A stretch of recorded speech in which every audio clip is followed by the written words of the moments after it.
Hello बच्चों। तो class 10th के लिए मैंने ट्रिग्नोमेट्री स्टार्ट किया था जिसमें से मैंने बेसिक बताया था आप लोग को कि ट्रिग्नोमेट्री में sine cos tan cot sec cosec का रेशियो किस तरीके से निकाला जाता है और किस तरीके से उसको लिखा जाता है। उसको रटने का, उसको लर्न करने का मैंने एक तरीका भी बताया था बहुत अच्छा सा।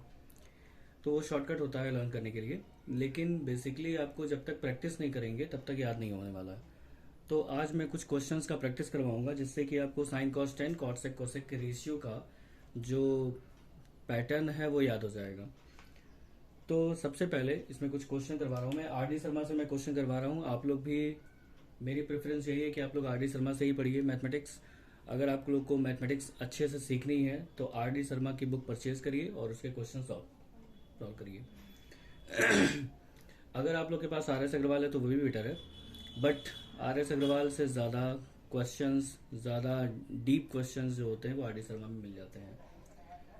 तो मैं प्रेफर करता हूँ आर डी शर्मा, इसलिए मैं आर डी शर्मा के ही क्वेश्चन करवाऊंगा। तो जो सबसे पहला टॉपिक पे क्वेश्चन आता है वो ये आता है कि अगर आपको साइन में कोई एंगल दिया है, साइन ए इक्वल टू 2/3, मतलब कुछ भी दे सकता है, साइन ए इक्वल टू 2/3 दिया है और कह रहा है कि इसके बाकी सारे ट्रिग्नोमेट्रिक रेशियो फाइंड करिए। तो सबसे पहले हम जानते हैं कि साइन ए इक्वल टू होता है परपेंडिकुलर अपॉन में हाइपोटेन्यूज। तो हम एक छोटा सा ट्रायंगल बनाते हैं साइड बाय साइड। इसमें एंगल ए, जहां पे ये वाला जो एंगल होता है वो यहां होना चाहिए और यहाँ पे इसको बी लिख सकते हैं, यहाँ सी लिख सकते हैं। तो साइन ए की वैल्यू होती है परपेंडिकुलर अपॉन हाइपोटेन्यूज, जिसमें दिया है 2/3। तो परपेंडिकुलर हो गया 2 और हाइपोटेन्यूज हो गया 3। अब हम यहाँ पे पाइथागोरस को यूज करेंगे और इस बेस की वैल्यू निकालेंगे। तो फ्रॉम पाइथागोरस थ्योरम, देखिए पाइथागोरस थ्योरम को यूज करने के लिए हम यहाँ पे बेसिकली क्या देखते हैं, हमें ये देखना होता है कि किस किस साइड की वैल्यू हमें पता है। तो जो जो साइड हमें पता होता है उस साइड को हम लोग यहाँ पे लिख लेते हैं। सबसे पहले हम यहाँ पे रेशियो लिखेंगे। तो ए सी का square equal to A B का स्क्वायर प्लस बी सी का स्क्वायर, ये इक्वेशन होती है पाइथागोरस की। तो ए सी की जगह पे क्या लिखेंगे, 3 का स्क्वायर। ए बी की जगह पे क्या लिखेंगे, ए बी को हम लोग x मान सकते हैं तो x स्क्वायर हो जाएगा, या फिर आप कुछ नहीं मानेंगे तो ए बी लेके चल सकता है। और बी सी की जगह पे 2 का स्क्वायर। तो x स्क्वायर इक्वल टू हो जाएगा 9 minus 4 and this will be equal to 5 and x will be equal to √5। Then we will get A B equal to √5। हमको ए बी इक्वल टू √5 मिल गया। तो यहां पे हम √5 लिख सकते हैं। अब ये पूछा था क्वेश्चन में कि इसके अलावा जो बाकी सारे ट्रिग्नोमेट्रिक रेशियोज होते हैं उनकी वैल्यू बताइए। तो हमारे पास साइन तो पहले से ही है, कॉस ए निकालेंगे। तो कॉस ए हो जाएगा बेस अपॉन हाइपोटेन्यूज। क्या होता है, बेस अपॉन हाइपोटेन्यूज। तो बेस अपॉन हाइपोटेन्यूज होगा तो √5 अपॉन में 3 हो जाएगा। उसी तरीके से tan ए की वैल्यू निकालेंगे। tan ए इक्वल टू हो जाएगा परपेंडिकुलर अपॉन बेस। तो परपेंडिकुलर अपॉन में बेस होता है, परपेंडिकुलर की वैल्यू 2 है और बेस की वैल्यू √5 है। ठीक है। अब उसके बाद हमें बस इन तीनों को निकालने में मेहनत करनी है, उसके बाद तो अपने आप आ जाएगा। हम जानते हैं कि कॉट ए जो होता है वो tan का ही भाई होता है। तो tan का उल्टा मतलब √5/2। फिर sec a cos का भाई होता है तो 3/√5 हो गया। फिर उसके बाद cosec a will be equal to 3/2। तो हमने यहाँ पे सारे के सारे ट्रिग्नोमेट्रिक रेशियोज फाइंड कर लिए। तो इसका मतलब ये है कि अगर हमारे पास किसी एक ट्रिग्नोमेट्रिक रेशियो की वैल्यू दी गई है तो हम पाइथागोरस यूज करके बाकी सारे ट्रिग्नोमेट्रिक रेशियोज निकाल सकते हैं। ठीक है। तो इस तरीके से हम क्वेश्चन को सॉल्व करते हैं। यहाँ पे तो सिंपल दिया गया था, अब इसको थोड़ा सा कॉम्प्लेक्स करते हैं। आप लोग जब तक घर पे खुद से क्वेश्चन की प्रैक्टिस नहीं करेंगे, मैथमेटिक्स नहीं आएगी। इसलिए मेरा सजेशन है कि आप लोग खुद से क्वेश्चन की प्रैक्टिस करिए। नहीं आता है तो आपके जो टीचर्स होंगे उनसे पूछिए, या फिर हमें आप मैसेज कर सकते हैं। देखिए, अगर कहीं लिखा है 3 tan थीटा इक्वल टू 2,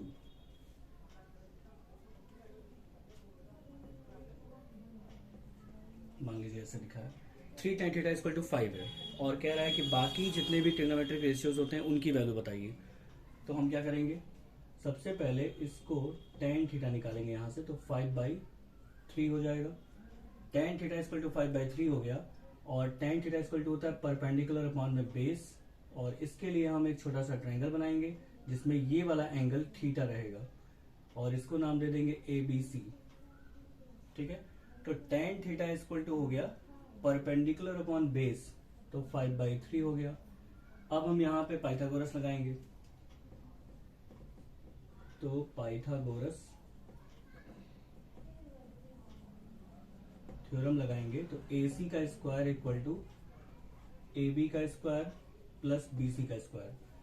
तो जिसकी जिसकी वैल्यू पता होगी वो हम यहाँ पे पुट करेंगे। AC की वैल्यू पता है? नहीं, AC की वैल्यू में नहीं पता है। AB की वैल्यू हो जाएगी 3 का स्क्वायर प्लस BC की वैल्यू 5 का स्क्वायर, 9 प्लस 25, और ये हो जाएगा 34। तो AC की वैल्यू हो जाएगी अंडर रूट में 34, क्योंकि यहाँ से स्क्वायर हटता है तो रूट चढ़ जाता है। इसके बाद हम लोग क्या करेंगे, अब हमें क्या करना है, साइन की वैल्यू निकालनी है, साइन थीटा।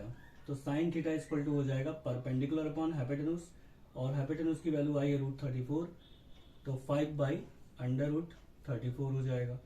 फिर कॉस थीटा की वैल्यू निकालेंगे, cos theta will be equal to base upon hypotenuse 3 upon में √34, and then tan theta will be equal to perpendicular upon base.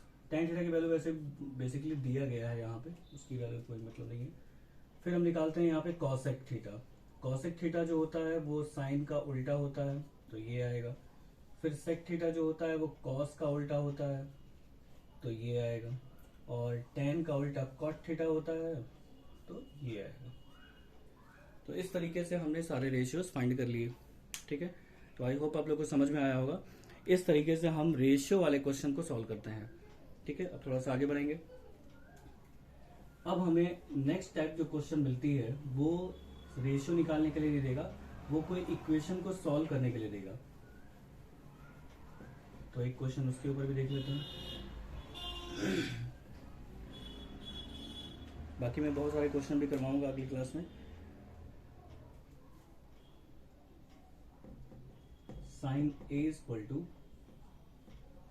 3/5। Sine A की वैल्यू 3/5 दिया है, और कह रहा है find value of 1 minus cos A upon में 1 plus cos A। इसकी वैल्यू हमें फाइंड करनी है। तो क्या करेंगे, बेसिकली सबसे पहले हम साइन A जानते हैं क्या होता है, मतलब साइन में किसका किसका रेशियो होता है, परपेंडिकुलर अपॉन हाइपोटेन्यूज। उसके बाद हम एक ट्रायंगल ड्रॉ करेंगे ABC, और साइन में होता है परपेंडिकुलर अपॉन हाइपोटेन्यूज। उसके बाद हम पाइथागोरस लगाएंगे, तो पाइथागोरस लगेगा तो AC square equal to AB square plus BC square. तो यहाँ पे हो गया ये AC square equal to AB square plus BC square. AC की वैल्यू दिया है 5 का स्क्वायर इक्वल टू AB की स्क्वायर की वैल्यू नहीं पता है, और BC की जगह पे 3 का स्क्वायर। तो AB square will be equal to 25 minus 9 equal to 16, और AB की वैल्यू हो जाएगी 4, मतलब AB की वैल्यू मिल गई हमें 4। अब हम cos A की वैल्यू निकालेंगे, क्योंकि यहाँ पे cos A की वैल्यू हमें पुट करनी है। तो cos A will be equal to base upon hypotenuse, तो ये हो जाएगा 4/5। ठीक है, अब यहाँ पे हमें जिसकी वैल्यू पुट करनी है उसमें cos A की वैल्यू को पुट करके सॉल्व किया जाएगा। तो ये हो जाएगा 1 माइनस cos A की वैल्यू 4/5 अपॉन 1 प्लस 4/5। तो सिंपल, यहाँ पे नीचे 1 मान लेंगे और एलसीएम लेंगे तो 5 आएगा। ऊपर वाले का एलसीएम हो गया 5, तो 5 वन जा 5 माइनस 4, और नीचे वाले का एलसीएम भी 5, तो 5 वन जा 5 प्लस 4, 5 से 5 कैंसिल हो जाएगा, 5 में से 1 सब्ट्रैक्ट होगा, 1 बचेगा, 5 4 9। तो ये हमारा आंसर आ जाता है। ओके, आई होप आप लोग को इस टाइप का क्वेश्चन भी समझ में आया होगा। नेक्स्ट क्लास में मैं और भी कुछ क्वेश्चन इसके ऊपर करवाऊंगा। Okay, thank you.